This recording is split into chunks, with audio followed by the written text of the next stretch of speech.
For a while, I thought about how to be responsible and respond to everything that's going on. Um,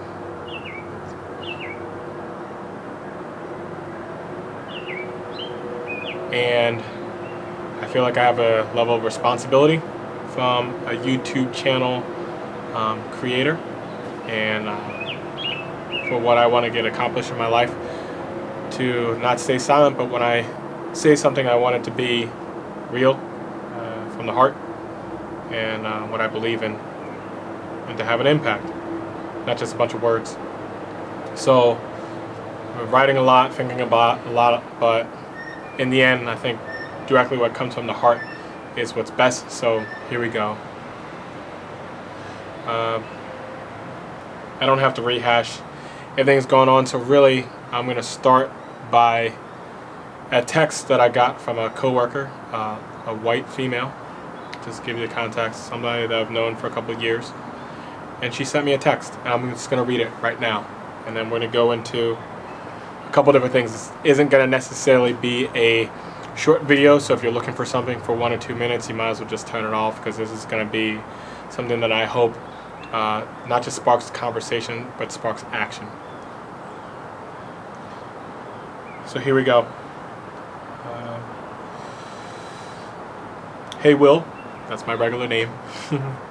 I saw something that talked about things I could do as an ally right now, and one of the things that was to check on your POC, I think that stands for a person of color, friends, and see how they're doing. So I just wanted to see how you and your family and those close to you are doing. Please let me know what I can do to be better. I realize that I have been silent in the past because I didn't know what I could possibly do to change things. I think part of my reason for staying silent in the past is because I don't want to be one of those people that tells you what you need. I've had men tell me or women what we need for gender equality instead of listening to our needs. I know it's not the same, and I'm not trying to compare. I am only trying to understand. I realize now that simply asking the question of what I can do is a step forward. So I'm here to listen, and I'm here to make a change. As the late great Michael Jackson said, if you want to make the world a better place, take a look at yourself and then make that change. I want to do the right thing. I might make mistakes, but I want to be part of the conversation of how to fix those mistakes. I responded back saying I appreciate the text. It will take me time to respond as after careful thought.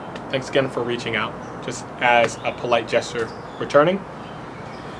And then she said, I don't want you to feel obligated to respond. I am not the priority. I just wanted to let you know that I care about you. I've enjoyed our conversations over the past 2 years and feel we've gotten pretty close, so I just simply wanted to reach out and let you know that I am here and ready to listen and do my part. So there's so many layers to this, and I know there's a potential response to how I respond to it, and I get it. I'm fully prepared because I don't see living this life scared anyway. First off, giving people the benefit of the doubt. Something I do and something I'm always going to do no matter what. So I'm going to appreciate anybody that even wants to engage. And I've had a lot of my Caucasian or European American co-workers reach out to me during this time. And I'll say thank you initially, but I'm going to give you my 100% here on how I really think. It's the only way we can actually move forward is actually being honest about stuff, and not, put the politeness stuff, and there's a time for that, but also put that on the back burner when it's necessary. So yeah, thanks for reaching out. I get it. Here's the other part. This isn't new.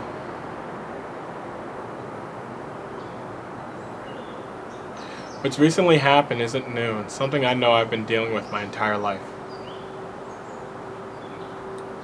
My response back to her was more about building relationships. And I kept it that way for a reason. A, to keep it a little bit lighter, because here's a realistic side. There's things that I've lived through and I've experienced in my own personal life that is a heavy weight that I carry around no matter where I go.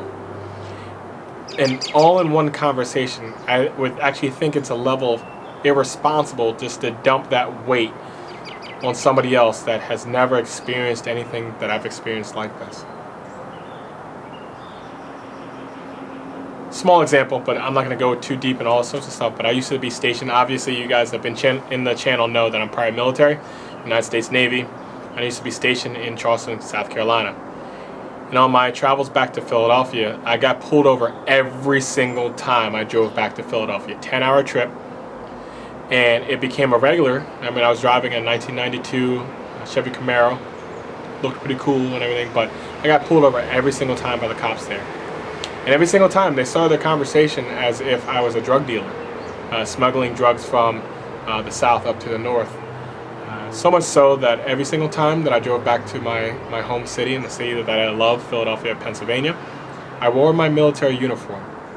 And I had to do that to initially set the stage, the mood for why I'm getting pulled over in the first place, because it was not called for any of the times. And as they went into their spiel initially, and then they realized they were dealing with a military personnel that is held to a different standard as their average person, I had to essentially explain myself to them and then get the okay to proceed forward as a regular citizen. And that's a small example of the things I've dealt with in my entire life, but once again, I explain that as that's just a small weight of what I've had to deal with. You guys have seen my video a couple weeks ago when Kobe Bryant died. You guys know that I actually went to high school with him. And in this same area, when my parents moved into the house I grew up in, because I split time between, let's be honest, the main line in West Philly, the house that my parents bought in order to afford me, my brother, and my sister a better education than what's given in public schools in Philadelphia. They bought a house that initially, legally, they were not allowed to buy because it was in the deed that black people were not allowed to buy the house in 1984. Right? And you better believe as we moved into that place, we faced a lot of being first black family and some things I wish I didn't have to deal with, but I know now it's built me into a stronger individual. So I look at that as something that is going to build me into what my purpose is supposed to be. I'm not going to put that on somebody else, and it's something I'm going to have to deal with. But back to the text. The reason why I responded back to the individual about building relationships is because this is nothing new. This is something that most, if not all, your black friends have dealt with in its different levels. And if you are in community with me, you know this about me. So this isn't something that has come out of the blue and something that needs immediate attention right now. This is something that's needed attention for my entire life. And before that, you know.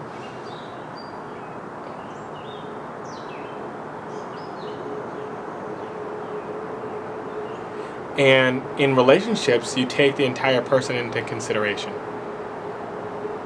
Not just the good, you know, a person can be funny or talented with music or athletic. That's not the entire person. The entire person is their culture, their history, their past, what makes them who they are, their feelings, their emotions, their culture. I mean, everything.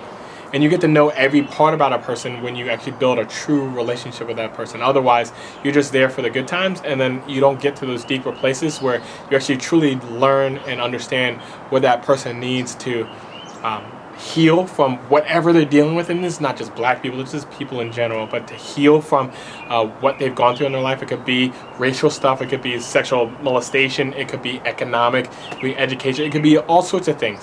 But you learn about that person. And then if you truly care about them, on your own, you ask questions, you learn, but then you do something about it without having something major having to happen. And you take those steps before all this. I could rally off of lists of names of black people who have dealt with police brutality and the response towards it. I'm a huge football guy, and we all know this, and I've had plenty of conversations about Colin Kaepernick and taking a knee and all the people that have done it as well. And especially in white circles, and I've gotten responses back of basically, we don't care about that. It doesn't really hit home for us as it would you. And I have a different perspective on it because, it's about the flag and about the military and all stuff like that, which I'll touch on for a second. Maybe I'll go into it now, maybe later. Like the Drew Brees stuff coming out now. The interesting thing about talking to me is I'm prior military. I served on a United States submarine, fast-attack submarine out of Hawaii and San Diego, the USS Topeka SSN 754, as a nuclear engineering mechanic, spending months at a time underneath the ocean defending this country, and for what I believe it is, and what I believe it can be. So people, even like the Drew Brees, that don't get it, he talks about his family members. No, I physically did it, right? And here's the part that you don't understand. I fought for everything of the United States of America. Me and my buddies that were Hispanic, were white, they were white, black, old, young, you name it. I served alongside of people that we fought for everything about the United States, not just the nice stuff. To put it into context, I fought for the right for the KKK to hate me. That's their right. It's the freedom of speech that they can talk negatively about me. You know what? I fought for that. I potentially gave my life for it. And I had buddies that did give their life for the potential and for the right and for the freedom of an individual to hate me. So I don't want to hear it. To be honest with you, I mean, I like that somebody's going to be honest about it. It tells me where you're at. But you can't convince me that you can't support an individual that will kneel because of an injustice. They're trying to bring light to a situation, and you're just not willing to stand. That's where you're at right now. Now, I'm not going to kill you over it, but at the same time, I have a certain feeling about it. I can think you can feel that even through this video. But here's the deal. Not everybody is going to put this as a priority, and I'm not expecting for that. When an individual texts me like this, I'm going to say that I appreciate the text. Right? And I'm going to leave it at that. Because at the same time, I know that what a person will actually do, not just talk about it, not just have a conversation, because I'm actually really tired of conversations. Because conversations just talk. It's hot air. I'm more concerned with what people are willing to do every single day. That's what matters. Now, I'm not saying you have to wake up in the morning, black. Like, that's not realistic, because you have other things in your life that you're trying to pursue in your own purpose and your own goals. But if I'm actually important to you in your life, that's something that you take in consideration through your actions every single day. You invest in it just as much as I invest in you. You might be going through things because you're a woman. You might be going through things because you're a white woman. I don't know. But I will find out if you're truly important to me. And I will take action on it if you're truly important to me. So I'm being real about that side. I'm not saying I have to be a big priority. I'm the kind of person, I'm actually against Black History Month. It's not something that you just pack into a month and say, oh, now we just care for a month and proceduralize it for everybody. No, for me, like, Black History Month is all year long. Because it's something that's important to me. Right? I don't have to be appeased by like a Black History Month so everybody has to take. No, if it's not important to you, it's not going to be important to you. And that's okay. But there does need to be a change. And I've been talking with people a lot about it. I don't think I've put in so much stuff on this website or this YouTube channel, but I'm going to. That's part of my responsibility. And I use this example a lot of times is the Montgomery bus boycotts Martin Luther King.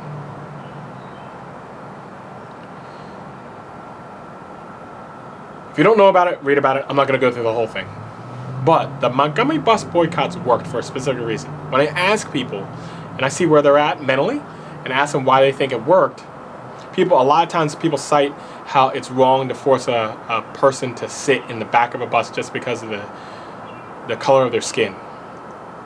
And after I listen with what their thoughts are, I disagree with that, very much so. I don't disagree that that's wrong. I agree with that. But the reason why it worked, it has nothing to do with, oh, that's what's right. Nah. What happened was there was a group of people that was being disrespected openly, blatantly. And they decided not to stand for that anymore.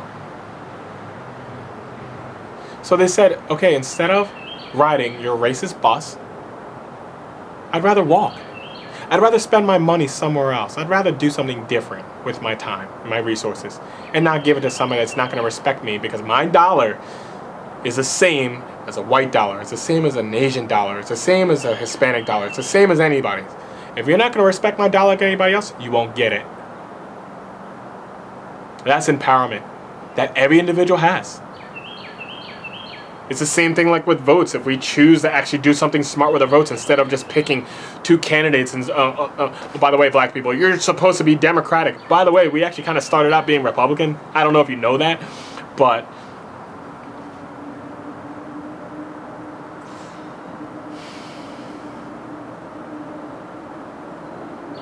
we're in charge of what we do with our dollars. We're in charge of what we do with our votes. We are in charge of what we do with our time. We're in charge of what we do with each other and how we show that we care about each other. And on top of that, we shouldn't be looking for people that don't care about us to proceduralize something to force them to. No, not at all. We have more than enough resources. In the United States of America, we have so many resources, it's ridiculous, right? We have what it takes to take care of ourselves. Does it mean that we isolate and segregate? Not necessarily, but it means that you start building a community of people that give a damn.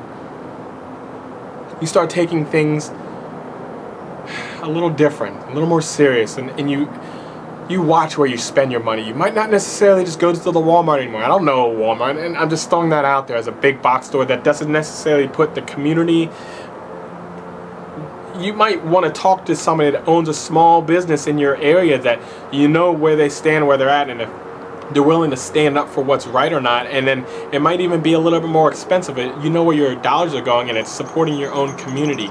You can do that through, how you go grocery shopping, or how you even do education. There's ways to do that, and how you spend your money if you need work to be done in your house. Like what kind of contractors you hire, what kind of entertainment you go see. I mean, this is all like, where do you spend your dollars? Where do you spend your time? Where do you spend your community and your heart? And where do you place that in such a way that it's the most effective for what you want to get accomplished? And then are you willing to do that over a long period of time? Not for a weekend. I'm talking about like 10, 20, 30, 40 years. Make an impact. Which I go into. Like, I got messaged earlier today about this walk that's happening in my area, and then we're going to walk down the streets. No, thank you. To be perfectly honest, like I said, I'm going to deal with whatever backlash I have to do. I don't care. No, thank you. Because guess what? But you're going to have people walking down the street. I get it. For like a weekend or 2 or 3 or something like that. And guess what? All that stuff is going to fade. If you don't have a real relationship with people that causes for you to sustain a level of give a damn for like the rest of your life, and it's in my opinion, it's kind of pointless. It's because we're going to go through this cycle over and over again where this whole Black Lives Matter mess and back and forth. And to be honest, I just don't want to be a part of that, because I think there's a level of insanity that goes along with it. Like I said before, this isn't the first time, this isn't going to be the last time. And for us to go through this cycle over and over again is a waste of time.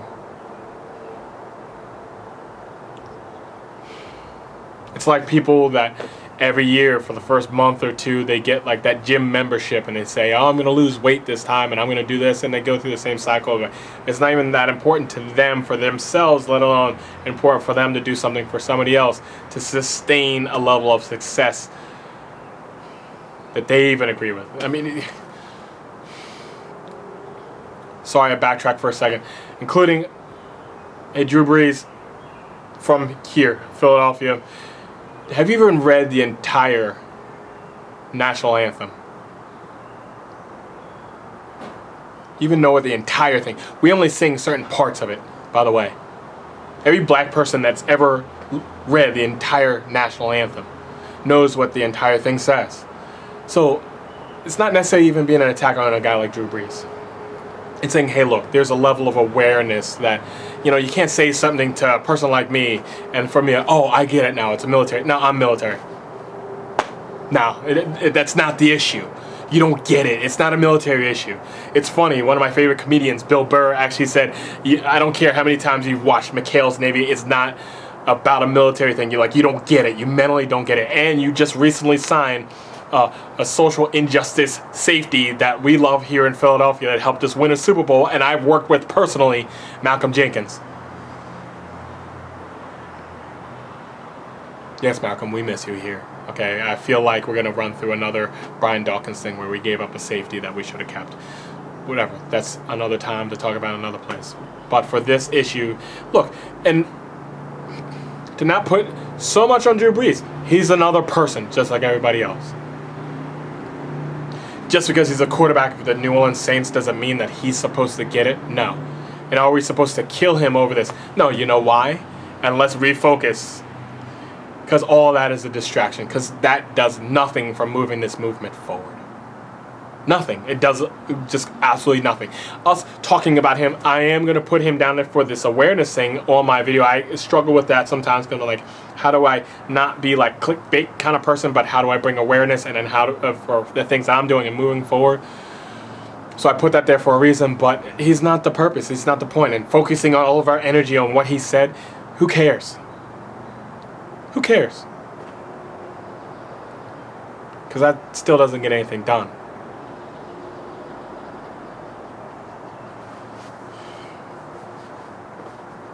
How to move forward. Black people, I'm going to give it to us straight. We need to stop asking for permission. That doesn't mean turn violent and start doing all sorts of stuff. And I'm not even blaming us for it because there's reports out that people that came out in Philly for protest stuff and start ransacking things weren't even from Philly. They were from New York and this whole Antifa stuff. I'm not going to even go into all that stuff.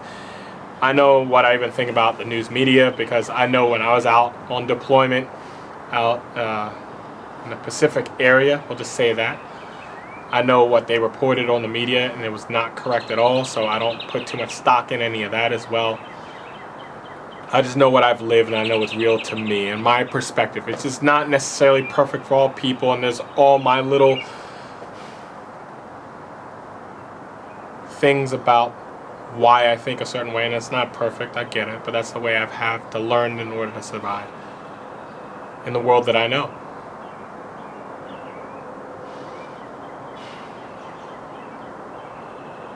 I brought my shirt out here. This is a shirt I made. And I wrote a poem. And I believe in this and something about my purpose going forward. And I've had it for a long, long time. I've known about my purpose since 2005 when I was on a submarine in the Pacific. I'm going to read this. Yeah. Any of you guys that see me down in Philly wearing this, there's actually a poem on the back that I wrote personally, and it's becoming more and more true as I get closer to what I'm supposed to be doing. So here we go. I'm a Philadelphian. Philadelphia is my home. It represents freedom, the greatest city ever known. It's my responsibility to live with honor, love, and respect, and especially to love the ones that choose to return me less. I'll speak only words of truth. I'll do what is right. I'll give my best to Philadelphia for the rest of my life. Because I'm a Philadelphian. Philadelphia is the home that represents the love this world desperately needs to know.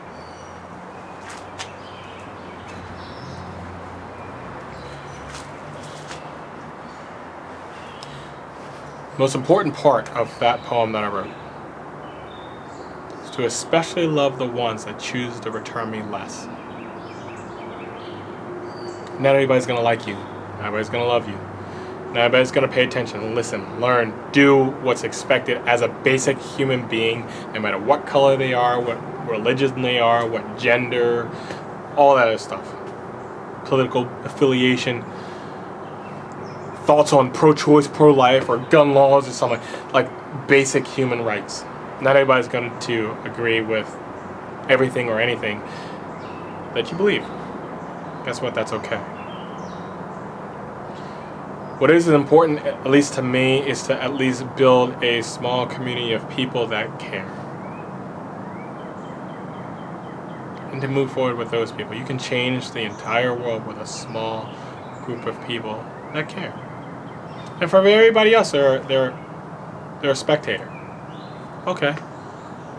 Every time you watch a football game, think about it. What's really going down? You have from anywhere from coaches to trainers to owners and stuff to all the fans and the commentators and everybody watching on TV from their home. But if you really look at it, at any one time, there's only 22 people on the field in the actual action. And all 22 of those people are causing for feelings and emotions and energy and stuff for millions of people. But it's 22 people. 11 on defense and 11 on offense. That's how powerful a small group of people can be. I'll give a personal shout out to a guy, Josh, over at Spot Burger in Philly. I think it's like 28th and Girard. He's been posting a lot on Instagram. I actually do follow him. Word to the wise, he's not the most politically correct, so I would just be prepared for that. But he says what's true, what's really on his heart, and I appreciate his honesty. He puts it out there, and he's not apologetic for it, and I appreciate that more than you can ever imagine. Because that's something that I've struggled with when I've gotten out of the military. Is because no matter what you think, there's plenty of people on my sub that I didn't like as people, but you know what? We were so invested in the purpose of what we were doing, we had to get over that. We had no time to be distracted on things that didn't matter because that would get us all killed. So we had to be a level of invested with each other and to our mission and our purpose to put all things that didn't matter aside. But because we had our lives on the line, our investment was different, so we yielded a different result. That's why I don't like all the marching on stuff like that. But you know why? Because it's not a true investment. Yeah, it's hot as balls right now, right? So you might pass the heck out, but somebody still be there with, some water or something like that. But the realistic side is, like, if you're a white person doing that, you can just go ahead and stop marching one day, and then all else is, like, you can, like, not... You can choose when to turn that on and off. And then business as usual for you. For this whole movement, I can't turn this off. I know there's going to be Michael Jackson jokes, and I love comedy and stuff, so whatever, bring it. And I'll respond. Fine. But I can't turn this off. Just like women that have issues, they just can't turn that off. I've known some dudes to switch teams, so they can kind of, but it takes a surgery for that. But, like, I can't just turn this off. So as you want to show concern for a weekend, I'm going to go back to this business as usual because I've seen it before. I'm looking for a more invested, long-term, from just people I associate myself with at a deeper level. There's going to be some stuff that comes out of my channel. I like to keep things fun and light, but you better believe one of the reasons why I'm posting this video, and it's a lot longer than normal, is because there's a very extreme, serious side to me that I care about people in general, and my life is going to mean something. I'm going to leave something worth fighting for, worth living for.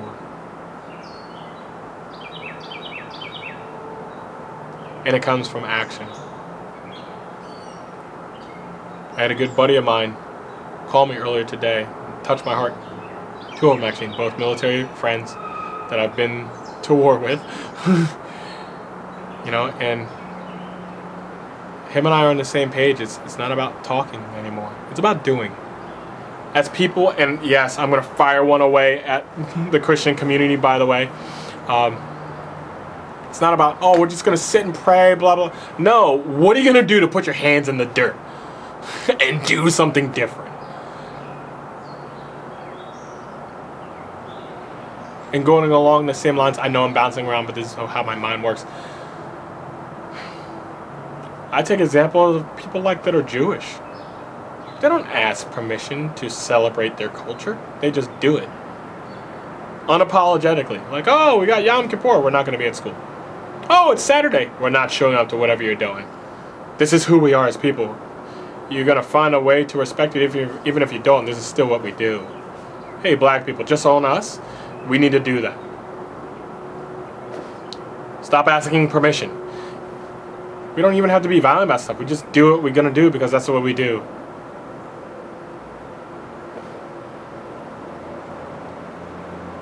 White people, if you want to do something, be in true community over a long period of time with black people. And please, don't call us POCs. Hey, don't even, for me, I'm going to speak for me, not everybody, but for me, don't call me African American. I'm an American, just like you. You don't get called European American for a reason. And there's not a month for you, right? So don't do that to me. I'm an American just like you. Okay? My name's Will. Call me Will. Let's start there. And then you'll learn if you take the time and you care. And you don't have to, but if you do truly care, you'll learn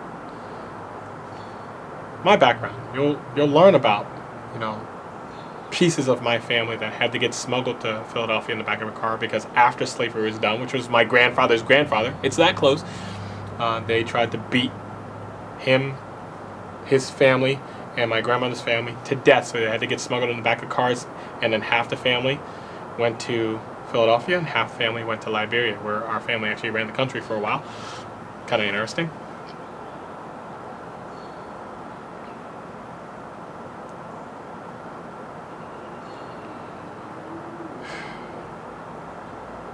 I have a plan in place, and I'm not going to be honest with you, I'm not going to map it out here.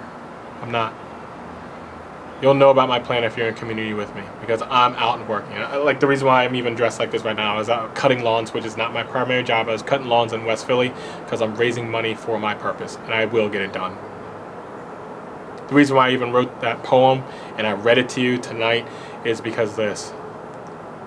I do have a faith in Christianity, but a little bit different.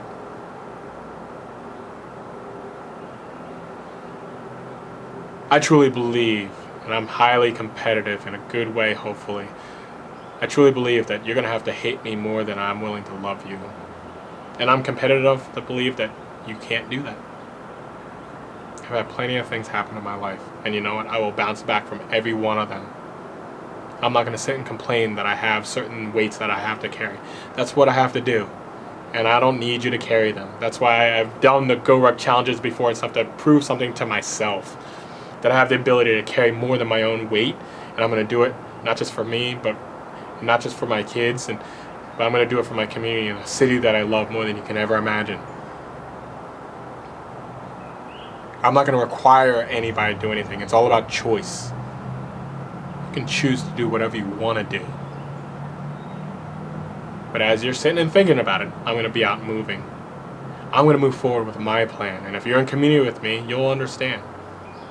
You'll know, and you'll get to choose what you do in order to support it if you want to. And if not, it's no harm, no foul, and I'm not going to treat you any worse. But I believe in love. I do. Honor, love, and respect. I'm not going to be perfect at it either. But the people that truly care, we're going to learn how to forgive each other and move forward.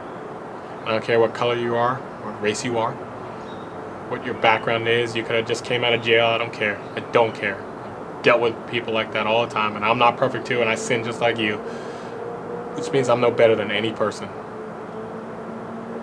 I could keep on going on, but I'm not going to. In my lifetime, I want to see something different.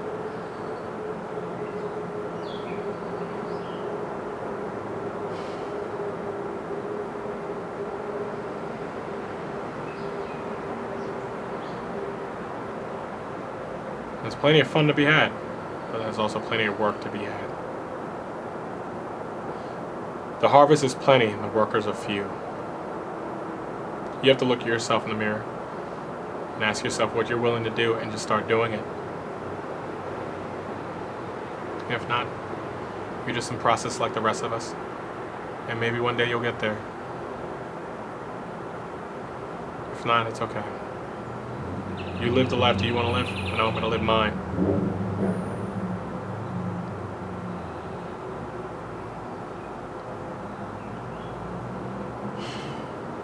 I just hope and pray that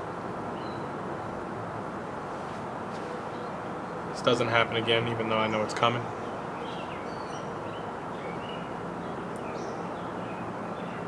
It's time to take action over a long period of time.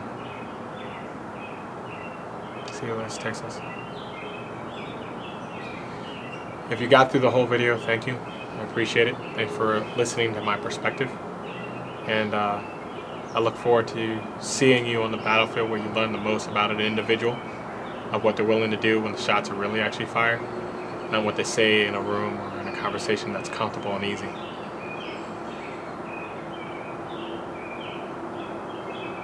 There are solutions out there, and I'll start posting some of that stuff on this channel. But for now, I'm going to leave this with a hope.